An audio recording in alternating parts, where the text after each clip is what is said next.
ఎప్పుడైతే మనం sleep quality గురించి మాట్లాడుకుంటామో చాలా ముఖ్యమైనది ఈ మధ్య మనం మాట్లాడుకోవాల్సింది ఏంటంటే గురక గురించి. స్నోరింగ్ మేబీ ఒక మిత్ ఉంది. మిత్ అంటే ఒక అపోహ ఏంటంటే ఒక పర్సన్ గురకబెట్టి పడుకుంటున్నారంటే వాళ్ళని అంటారు చాలా గాఢ నిద్రలో ఉన్నారు, చాలా డీప్ స్లీప్లో ఉన్నారు, బాగా నిద్రపడుతుంది ఆయనకి అని. కానీ అది కరెక్ట్ కాదు. ఓకే, గురక రావడానికి కారణం ఏంటంటే ఒక పర్సన్ పడుకున్నప్పుడు అప్పర్ ఎయిర్వే అంటే ముక్కు నుంచి గొంతు వరకు అప్పర్ ఎయిర్వే అంటాం, పై భాగం ఎయిర్వే గాలి వెళ్ళే ద్వారం అన్నమాట.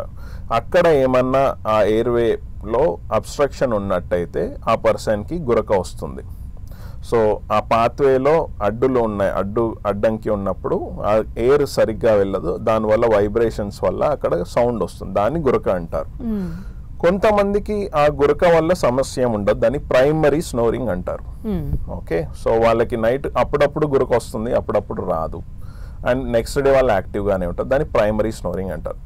సెకండ్ థింగ్, ఆ గురక ఒకవేళ ఎక్సెసివ్ అయిందనుకోండి, అంటే ఒక లెవెల్కి మించి అయినప్పుడు ఏంటంటే నైట్ అట్లా గురక వచ్చినప్పుడు ఆ సౌండ్ వచ్చినప్పుడు ఆక్సిజన్ లెవెల్స్ కూడా పడిపోతాయి. దాన్ని అబ్స్ట్రక్టివ్ స్లీప్ యాప్నియా అంటారు. అంటే నిద్రలో అబ్స్ట్రక్షన్ వల్ల నిద్ర డిస్టర్బ్ అవ్వడం. సో గురక ఒక లెవెల్కి మించి ఉంది, నైట్ సడన్గా గాలిగా అయిపోయి లేచి కూర్చుంటున్నారు, మార్నింగ్ టైం వాళ్ళ వర్క్ ప్లేస్లో కూర్చొని పడుకుంటున్నారు, లేదా డ్రైవ్ చేస్తూ సడన్గా పడుకుంటున్నారు, టీవీ చూస్తూ పడుకుంటున్నారు, అంటే మార్నింగ్ టైం. సో వాళ్ళకి నైట్ పూర్తిగా నిద్ర సరిగ్గా సరిపోలేదు కాబట్టి మార్నింగ్ కంపెన్సేట్ చేసుకుంటుంది బాడీ. సో ఇలాంటి లక్షణాలు ఉన్న వాళ్ళు తప్పనిసరిగా అబ్స్ట్రక్టివ్ స్లీప్ యాప్నియా ఉందా లేదా అనేది చెక్ చేసుకోవడం చాలా ఇంపార్టెంట్.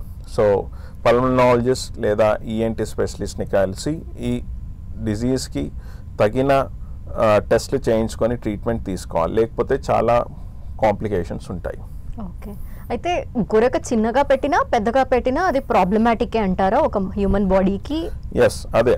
ఆ గురక ఒకవేళ ఆయన స్లీప్ని డిస్టర్బ్ చేయకపోతే ఏం కాదు, కానీ స్లీప్ని డిస్టర్బ్ చేసి మార్నింగ్ టైం కూడా ఆయన డ్రౌజీగా ఉండడం, టైర్డ్గా ఉండడం, డెసిషన్ సరిగా తీసుకోకపోవడం, కూర్చున్న దగ్గర పడుకోవడం, అలాంటివి ఉన్నప్పుడు అయితే ఆ గురకని మనం ఒక డిజీజ్గా పరిగణించాలి.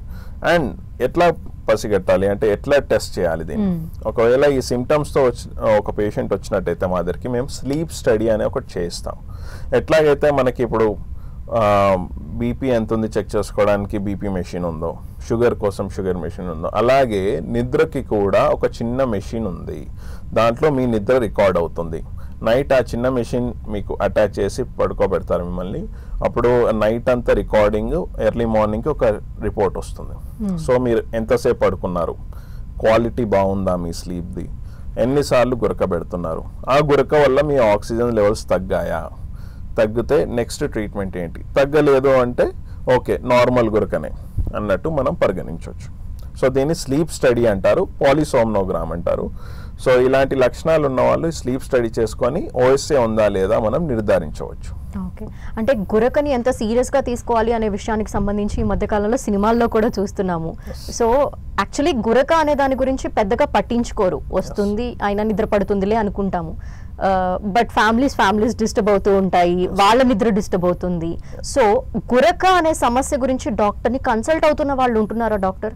ఎస్, మీరు అన్నట్టుగా గురక వల్ల పక్కన వాళ్ళకి డిస్టర్బెన్స్ ఉంది, కరెక్ట్. కానీ గురక పెట్టే వ్యక్తికి ఏమేమి రావచ్చు? ఒక పర్సన్ ఎక్సెసివ్గా గురక పెట్టి ఆయనకి గురక పెట్టినప్పుడు ఆక్సిజన్ లెవెల్స్ పడిపోయినట్టయితే మనం అబ్స్ట్రక్టివ్ స్లీప్ యాప్నియాగా పరిగణిస్తాం. అలా అయినప్పుడు ఆ పర్సన్ గురక పెట్టే పర్సన్కి ఏమేమి కాంప్లికేషన్స్ రావచ్చు అంటే, ఆక్సిజన్ లెవెల్స్ పడిపోయినప్పుడు బాడీలో బీపీ పెరిగిపోతుంది, చాలా మన సింపథెటిక్ సిస్టమ్ చాలా పనిచేస్తుంది, బీపీ హై అయిపోతుంది.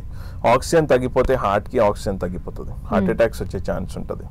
బ్రెయిన్ స్ట్రోక్స్ చాలామంది, ఫర్ ఎగ్జాంపుల్ ఒక 10 మంది బ్రెయిన్ స్ట్రోక్ పేషెంట్స్ చూసినట్టయితే మనం వాళ్ళలో ఒబేస్ కొంచెం వెయిట్ ఎక్కువ ఉన్న వాళ్ళు, షార్ట్ ఉన్న వాళ్ళని మనం తీసుకుంటే దాంట్లో 90% పీపుల్కి గురక సమస్య ఉంటుంది. వాళ్ళు చాలా ఏళ్ళుగా పట్టించుకోకుండా స్లోగా ఆక్సిజన్ లెవెల్స్ డైలీ తగ్గి సడన్గా బ్రెయిన్లో బ్లడ్ క్లాట్స్ అయిపోయి బ్రెయిన్ స్ట్రోక్ రావడం మనం చూస్తున్నాం. సో దీన్ని తొందరగా పసిగట్టినట్టయితే మనం బ్రెయిన్ స్ట్రోక్స్ నివారించవచ్చు, హార్ట్ అటాక్స్ నివారించవచ్చు, హై బీపీ. ఒక చిన్న కేస్ ఎగ్జాంపుల్ చెప్తాను మీకు. ఒక young male IT employee, he was around 35 years of age. ఆయన నా దగ్గరకు వచ్చారు.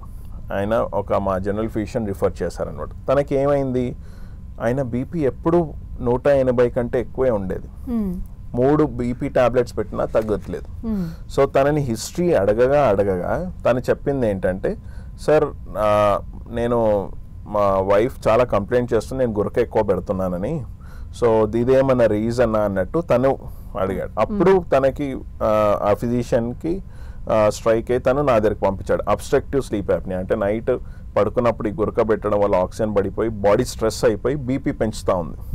వన్స్ ఈ ఓఎస్ఐని మనం ట్రీట్ చేసినట్టయితే ఆటోమేటిక్గా బీపీ వాజ్ నార్మల్. ఆ 3 బీపీ మెడికేషన్స్ని మేము ఒకటే బీపీ మెడికేషన్స్ చేసేస్తున్నాం. సో ఇలాంటి చాలా కేస్ ఎగ్జాంపుల్స్ ఉన్నాయి ఎక్కడైతే ఈ గురక, అబ్స్ట్రక్టివ్ స్లీప్ యాప్నియా మనం అదర్ డిజీజెస్కి రిలేట్ చేసాం.